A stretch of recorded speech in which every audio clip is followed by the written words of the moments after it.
What's going on, guys? It's another episode of Denmark and Marsh. I'm Dylan Denmark. Graham Marsh will be beside me momentarily. Hope everybody's had a good week. It's Friday morning, August 2nd. The Gators will start their training camp day 3 today. They started Wednesday. Gators have gotten 3 commits since the last time we spoke.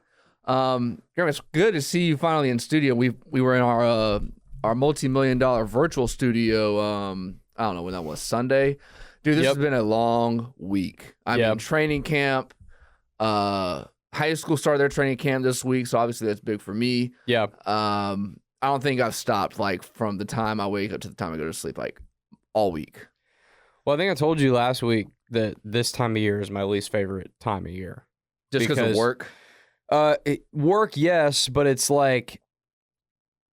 work paired with the fact that there's not real football.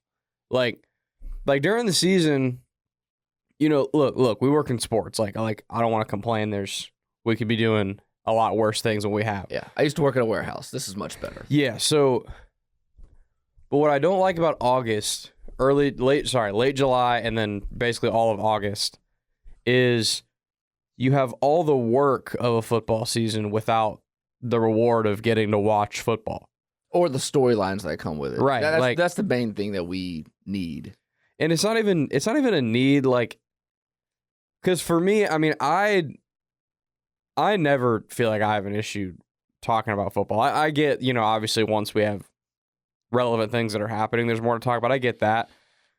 My whole thing is, the whole reason I got into this business in the first place, and I think everybody in this building could probably say the same thing, is because we love watching football games.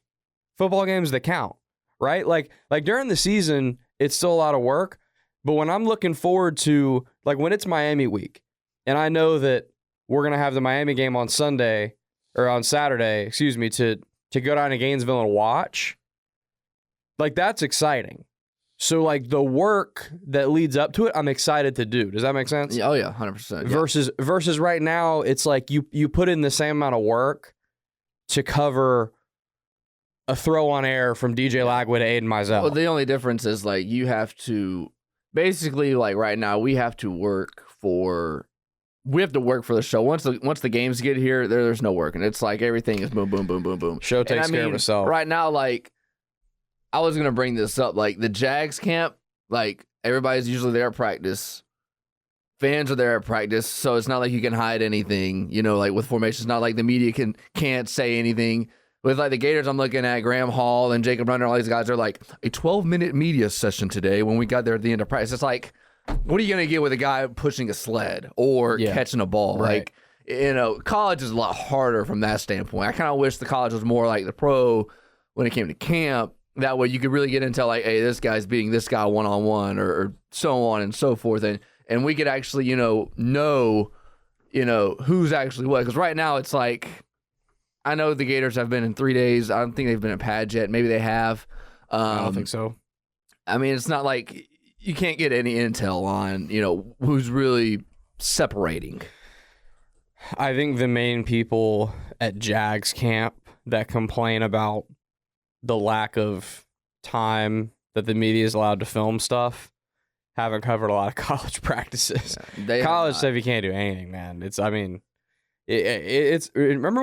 Remember in the Dan Mullen days, I don't think it was fall camp. I think it was spring ball when they didn't allow any media and they live streamed it.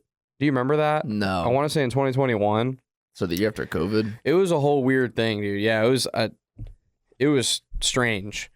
You literally had guys you had the Nick De La Torres of the world and the Graham Halls of the world and all those guys down at Gainesville that were literally trying to cover practice off of the live stream. Yeah, that Gators football. That's not the same, dude. It was crazy. Yeah, and I'm not a journalist, but that's not the same. It was bro, to expect guys to be able to do their job and do a good job was we're getting off on a little bit of a tangent here on it, but that was crazy. So let's go back to Wednesday, Graham. The Gators pick up 3 commits on the first day of their practice. Wasn't any guys that are earth-shattering that were major guys. No 5 stars. No guys that were in the top 100 class. But one guy said he's going to forego his senior season in high school and come to the Gators a year early. The Gators also got a Juco, something you rarely see. A guy goes, yeah, I'm going to Florida, and I'm practicing like today. So that's something you don't usually see. I think his name is Travis Brown. His last name's Brown. I butcher his first name. Defensive lineman, somewhere number 96. So, I would say good fronts on all for the Gators so far. No news is good news concerning the off the field, considering what's going on with Georgia in the last couple of weeks. But so far so good for Georgia. For Florida and for the first couple of days in camp. Yeah, so I think 2026 DB was, I think, the first commit of the day. They got Devin Jackson. He'll play. He'll be on the team 2 seasons from now. Demetrius Samuel, like you said, reclassified, and then Joseph Mbachu, who has never played football before. Have you heard about that? No. Joseph Mbachu, this coming season will be his first season playing football. But he is 6'5". But he's committed to Florida. To play football, but he's never played football. So hear me out. Other schools wanted him. This is not like a... So did he show up at camp one day and just showed out? It's a measurables thing. So right now he's technically a 3-star. The reason he's getting recruited like this is because he was a basketball player in Georgia that was very agile, can move really well, and then he's 6'4.5", 275.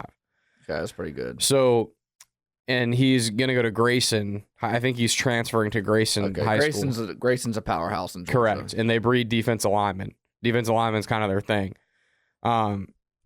So basically it's a project, but basically the idea is, okay, this kid has the measurables to be a great defensive lineman. He's huge. He can move based on what he does in a different sport.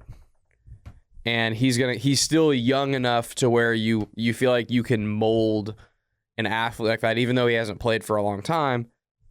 And he's going to be at one of the best high schools in the state, of one of the best states of high school football, to get developed and trained for a year, come to Florida, probably spend another year or two learning how to play. And then you take your chances and see if he's a rotational piece or a really good defensive lineman. Yeah, and I mean, football's not one of those things. It's not like baseball. It's not like most sports where you have to play for years and years and like years. Like basketball. Yeah, like football. I mean, Leon seriously started playing football his senior year of high school, and was an all-pro and played in the NFL for a decade. Correct. And you can go on with many other stories of guys that barely played in high school and go into college and do really well for a really good team. Football is one of those things where if you're athletic and you have the body, like you said about with that guy, it can work. If he wants to understand football just a little bit, and you have a good coach, which coaches in Georgia usually are. I don't know specifically about Grayson, but like you said, like they've had a good program, so obviously you have good coaching. Those guys usually can develop pretty quick. And I mean, defensive line is just, hey man, just blow stuff up. This is your gap. Just do something. Offense is a little different. Going to Grayson is, in terms of getting as well coached in high school as you can, it's pretty similar because I was kind of reading up on it because I wanted to make sure I was prepared for this podcast and kind of knowing what I'm talking about with this. Going to Grayson, especially at D-line is like their thing at Grayson. But it's similar in high school to going to like American Heritage, IMG, Buford, like those big schools in this area in Georgia and in Florida that like are known for breeding dudes that are really, really good at the next level. They're one of those schools. So basically, again, the whole feeling is you have this guy that has all the tools.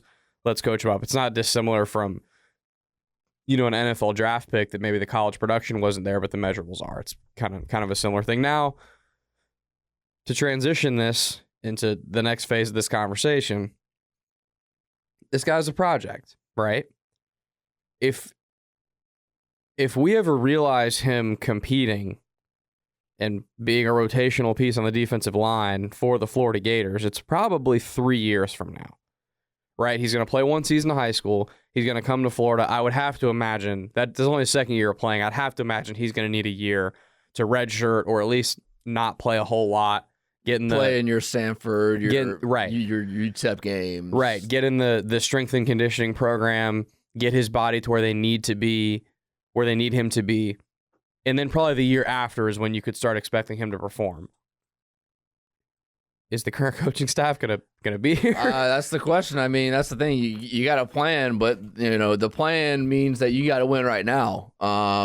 You can't have guys, and also too, I heard Napier. I forget exactly what he said, but he was talking about the Juco Brown that came in today. He's a preferred walk-on. He's going to get a scholarship next year because the NCAA next year is going to expand all the scholarships from 85 to 105. So, is that part of his process of thinking, I have this extra room now, we can get some of these project guys and, maybe it's not a lot of them, obviously, but it can be a couple or, whatever the number is, 5, 10 guys, when you could probably do that before. I'm sure that's part of this thinking, too, with him and all of his staff. It's, by the way, his name is Tarvarise Brown.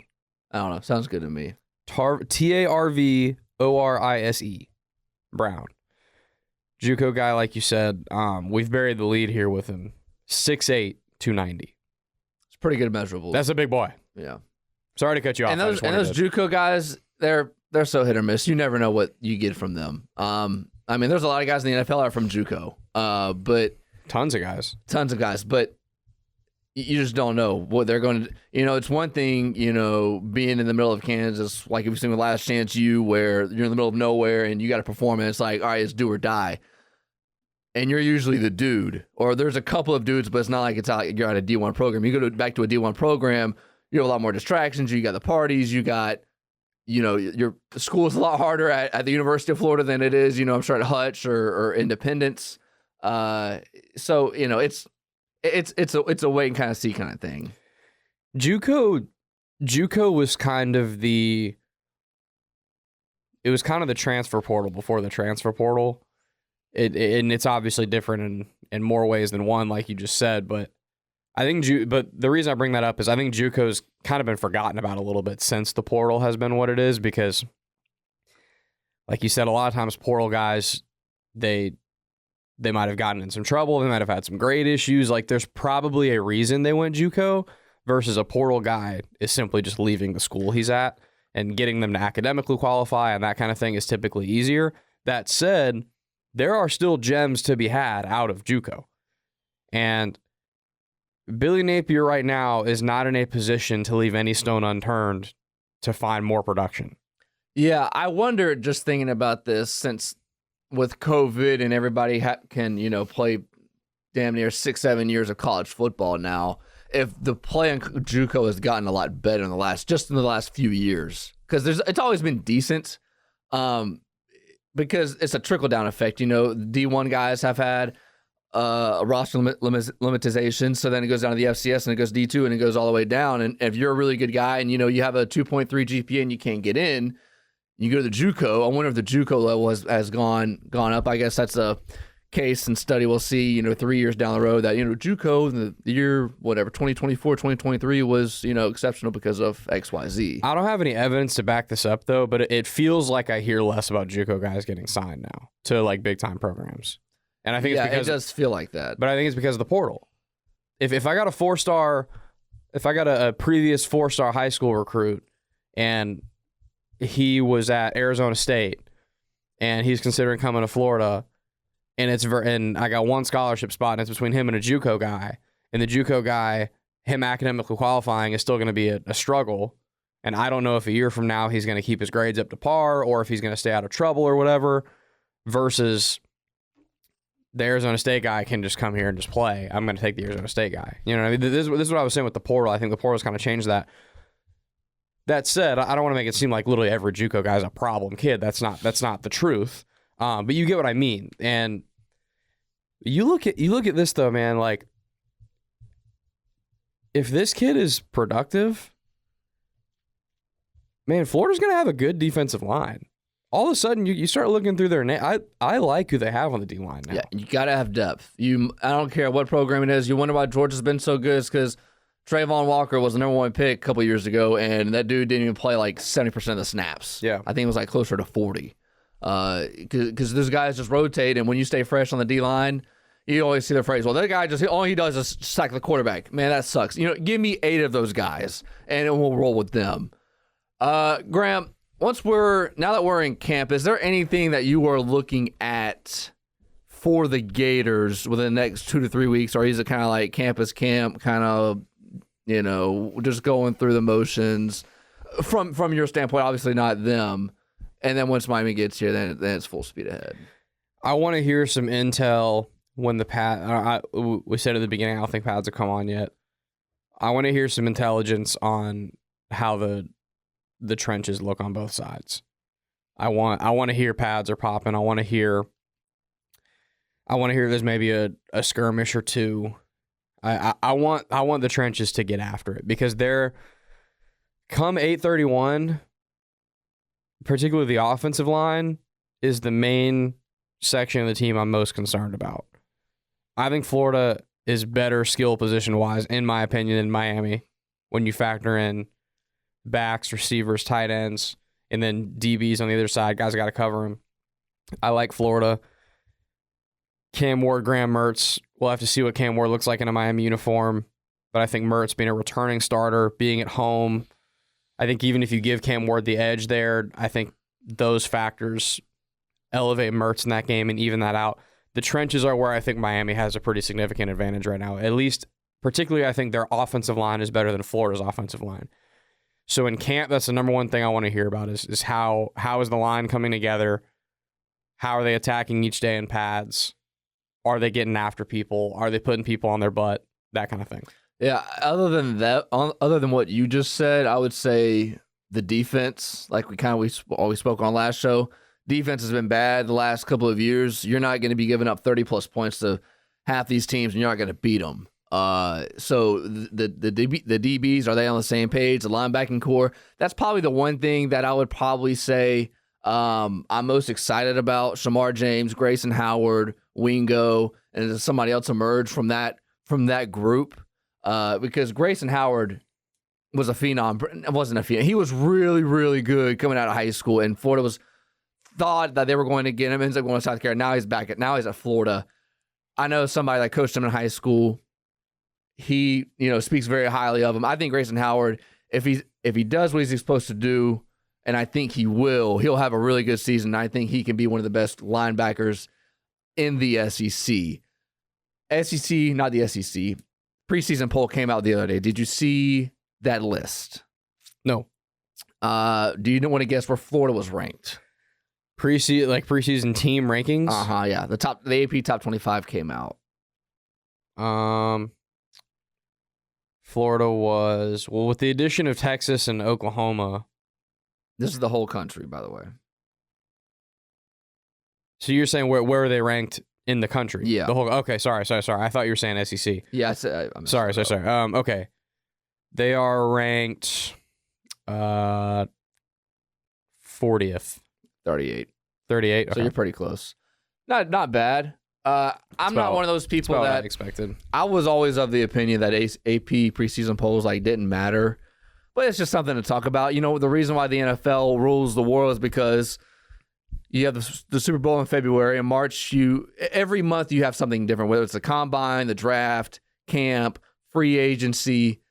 College football needs something like that because college football is the second biggest sport in the country, and the sport goes away in January, and then it's not talked about until the first week of September. It's too big to be as seasonal as it is, right? In terms of when things happen. And I mean, college football is only really big the week one because that's the week that the NFL isn't playing, and then after that, really the NFL takes off and they own the calendar for the sports. Yeah, but college football owns Saturday. They do for the whole regular season. But once Monday comes around, most people You're right. in the country, they just talk NFL. The main reaction time is spent every show on this radio station, other than your show, Jaguars Today. Every other show covers college football and the NFL. They always lead with the Jags on Mondays. Yes. So you're right. You're right. That's true. Part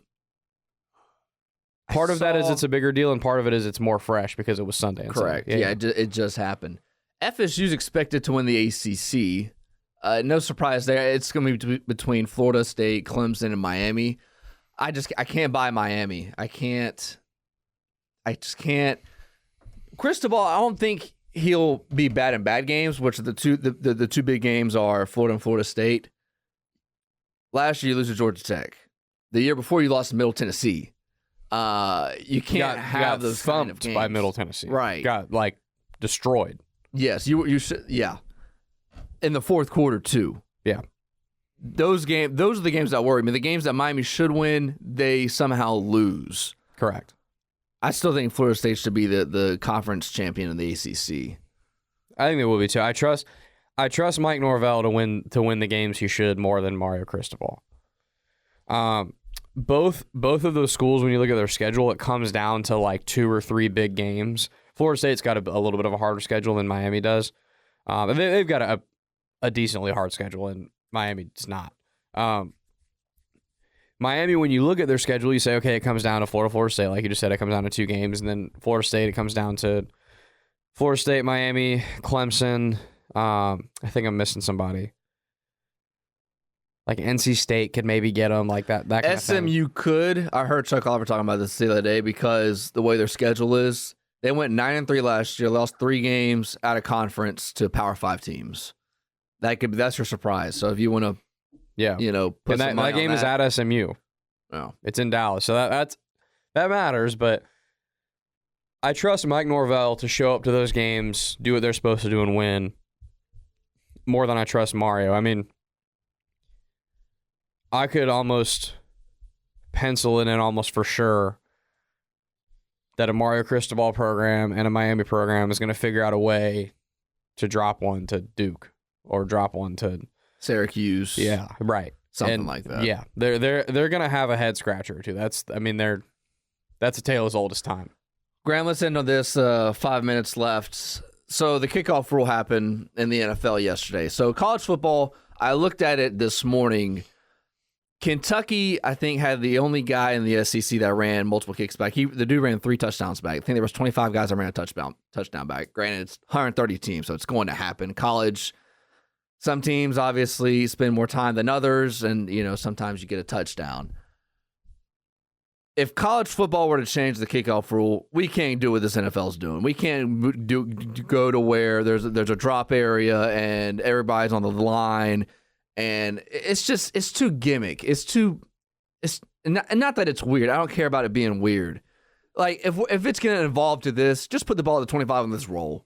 Like, because I've never been to a game where it's like, okay, I got to get there I'm excited for the kickoff. We're trying to eliminate concussions, obviously, with lawsuits and everything like that. The NFL made it completely boring because the kickers have gotten so good. You don't want guys running full speed at each other.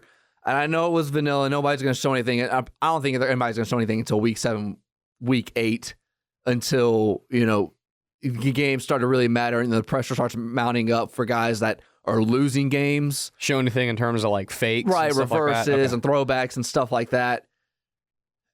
College football can't do what the NFL is doing on kickoff. I think they're going to. That's why I brought it up. I don't disagree with you that I don't like it. The aesthetic is weird, and look, we're gonna get used to it because we're not gonna what are we gonna do? Not watch football? Obviously we're gonna get used to it, but it did make the kickoff. I think it's probably just because we've seen it in the XFL 2 years ago and the UFL this past year, but didn't it make it feel amateur? Yes. And made it feel like a lesser version of what it is. I don't know what it is. Part of it is I hate Houston's new uniforms. That feels like an XFL uniform. I noticed that too. That's part of it. I can't stand their uniforms. That's part of it.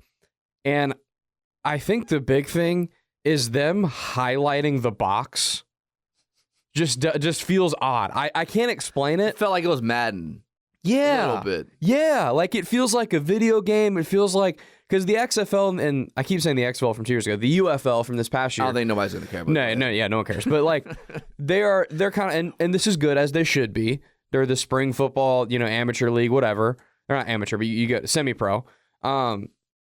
They try all the stuff. They do all the things, right? They put the camera in the booth for the guy that decides on challenges to overturn them or keep them. They They interview coaches on the side. I don't like their interviewing coaches on the sideline this year. I'm not a fan of that. Passion. I'm not a fan of that at all. Anything out of that, Coach? What'd you think? We sucked. Right. Period. Right. Move on. Right. I'm not a fan of that whatsoever. However, though, we've seen this for years that things start with the NFL. The NFL does something, and it trickles down to college, and it trickles down to high school. When it comes to rules, most likely. When it comes to rule, and I mean, obviously, we all know the couple of key differences. 1 foot in bounds versus 2, and college football is targeting. The NFL just calls it unnecessary roughness. Like, we know the differences, but big changes like that. I mean, I agree with you. I don't want them to do it, but fast forward 3 years from now and tell me they're not going to do this kickoff rule. Of course, they'll they be are doing it. Fast forward 5 years from now, high school will be doing it too. I guarantee you. Do you wish that they had eliminated and put the ball at the 25 or the 30 and just say play ball? Right now, I think I'd say yes, but I need half a season of watching it and getting my brain used to it to have that firm opinion. Yes, I don't have that opinion. Because I think what we're bad about as sports fans, baseball fans are the worst about it. Well, because they're an older audience. And baseball fans do not like change. Football fans were a little more used to change, but something that I think we are kind of all guilty of is when something looks different aesthetically and it's something we're not used to, we immediately don't like it. They don't like change. It takes period. Everything takes some getting used to.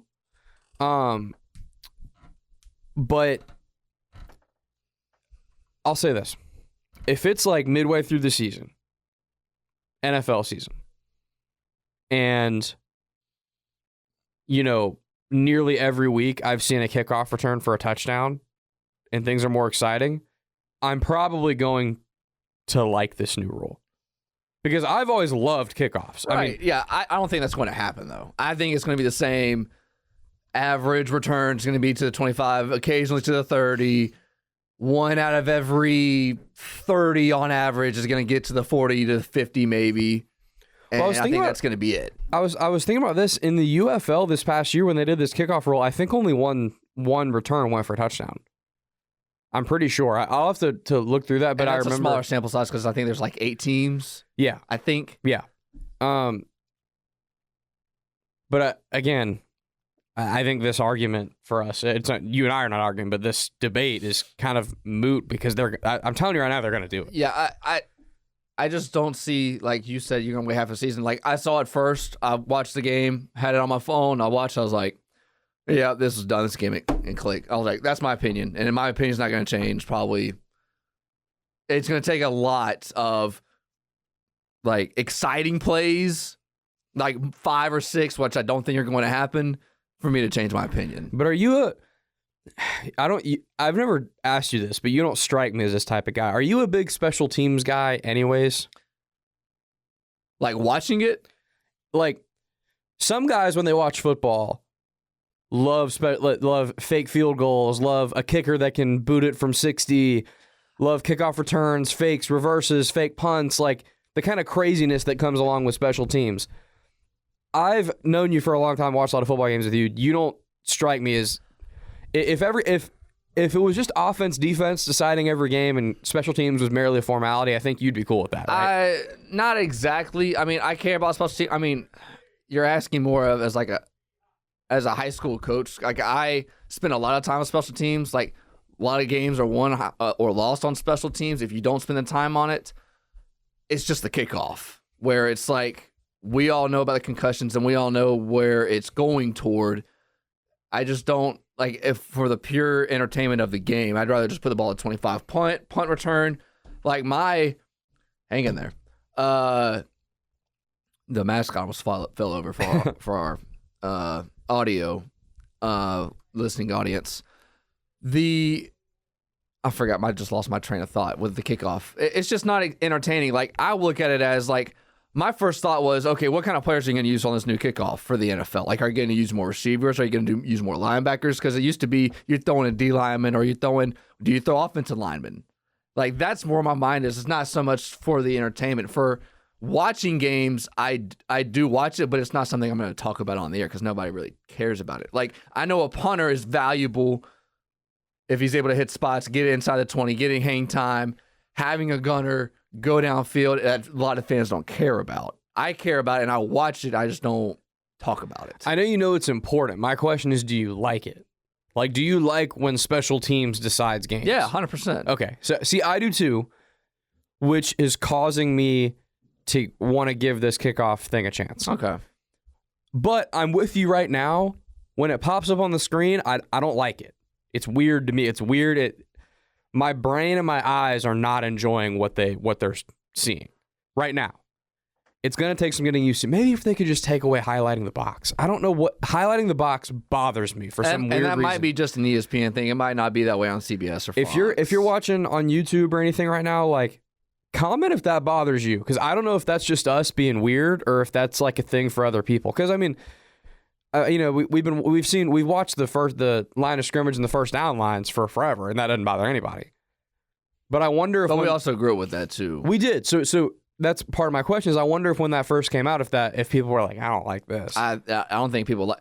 I remember hearing a broadcaster talk about the score bug, like when you could actually see the score during the game, and not a lot of people liked it because they thought it was too big on the screen. Like it was like you're not seeing enough of the game. I'd rather not have the score. Like I remember that being that's talking crazy, point, which is insane. I mean, because this was the mid '90s. I remember Fox did a lot of that new stuff. Like Fox is a lot of, I'm a kind of a nerd when it comes to, like, I like the business of broadcasting and like hearing the backstories of like all these executives at like these networks. Like Fox is the one that usually is the first one to a lot of new things. They are. Yep. And they do the big animated created guys when somebody scores to put up for a touchdown graphic. They have the new kind of boxy creative graphics they do on the scoreboard. I didn't mean to cut you off. Yeah, but the scoreboard was one of their ideas, I believe, and not a lot of people liked it because they thought it was too big and it was going to take away from actually seeing the game. And now it's like, okay, if you don't have a scoreboard, like, we all watch a game from 1978 and we're like, what's the score? I don't know anything's going on. I don't know. We'll see. That's a little bit of my point here with this kickoff is back then there was a Dylan Denmark and a Graham Marsh watching football together, talking about how the scoreboard annoys them because it was new, right? It was new. It was something they weren't used to seeing when they watched football. And that's what's going on right now. I just need to see, we need to put down in our calendars that like October, like 15th, we're going to revisit this topic and see how we like it. All right. I'll do that. I'm curious how it's going to look in person, like at Jags games, like how I'm going to like it in person. I hate it on TV right now. In person, I'm kind of, because kickoff, I agree with you that it's not some big, like I'm not, like that specific play is not like crazy exciting to me when I'm going to a game. But the aesthetic of a kickoff has always been cool. It's okay, first play, like everybody runs down and the whole crowd, like it's like cool. So I'm curious with that. Yeah. All right, I'm out. I got to do a show. Graham, you enjoy your weekend. And everybody else, you do the same as well. And we'll be putting out content twice a week from here on out. Real quick, yeah. Shout out former Gator Katie Ledecky, cleaning up 40 Gators in the Olympics. Cleaning up, and then shout out they're about to start running today for track at Grant Holloway. 100 meter, 110 hurdles, yes, all that good stuff. Gators are showing out in the Olympics, which is to no surprise. They always do. Grant Holloway's got to win a gold. I'll leave it there. All right, I'm Dylan Denmark. This is Graham Marsh. We'll see y'all next time.